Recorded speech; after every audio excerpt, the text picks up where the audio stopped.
because they have destroyed the seed of attachment to the self. Since they have no attachment to views of a self or hostility toward selflessness, how will those who think that external and internal phenomena are in reality selfless and who abide in a direct understanding of this be pleased by the existence of the self or frightened by selflessness? Fear therefore does not arise in those who have direct understanding of selflessness, because they have eliminated the cause of fear. The forder's many venomous snakes drive their students into thorny thickets of wrong views, holding things to be truly existent, the seed of uninterrupted futile suffering in cyclic existence, daily killing their life force of virtue consistent with liberation. Seeing this and knowing the nature of these teachings, who with a bodhisattva's disposition would not feel pity for those who long for a teaching that will liberate them from cyclic existence? Therefore one must show sentient beings the path of non-inherent existence so that they will not be ravaged by the forder's snakes. Question: why, despite their inclination toward virtue, do people mostly follow forder's systems and not the Buddha's teaching? Answer: because it is subtle and hard to understand.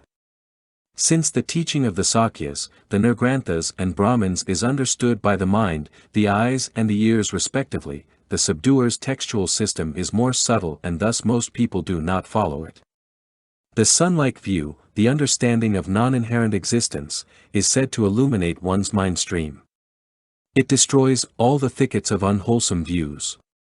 Seeing all products as being like dreams makes one's mind stream stainless. All this must be understood through meditative equipoise, and thus the Sakya's teaching is subtle. Since the practices of Nirgranthas consist of a lack of hygiene and physical pain caused by the sun and wind, they can be understood by merely seeing them, and since Brahmins take recitation alone as the essence of their practice, it can be understood by hearing it. These are therefore easier to comprehend. Assertion: if ordinary people engage in outsiders' practices because they may be perceived by coarse forms of awareness, it is right for you to do so too. Answer: it is not right.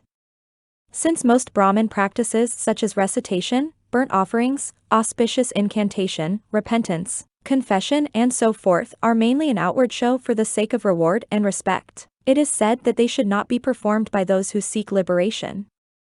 Similarly, it is said that most of the Nirgranthas' practices, such as allowing their hair to become matted and employing the 5 fires, are stultifying. Therefore those who seek liberation should avoid them completely. Brahmin practices are mainly for outward show. Thus some unintelligent people revere Brahmins because they adopt orthodox practices such as reciting the Vedas and so forth. They revere and pity Nirgranthas because they adopt painful and deluded forms of behavior such as mortifying the body, through sun and wind. Painful sensations such as mortification of the body are not virtuous but are instead, like the suffering in the hells, the maturation of non-virtuous actions.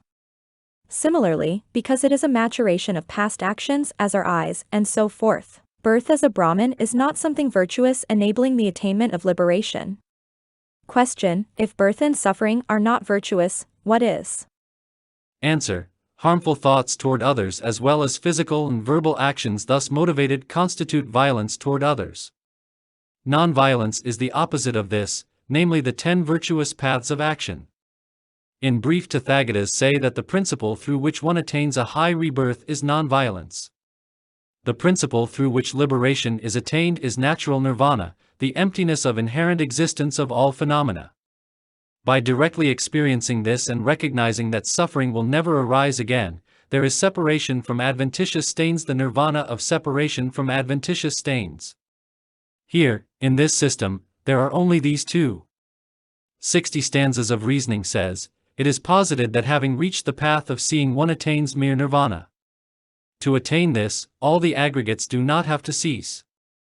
The reason for explaining this here is to show that one definitely needs to understand emptiness to attain liberation.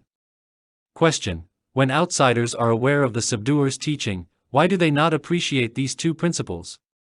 Answer: because they are attached to their own mistaken positions.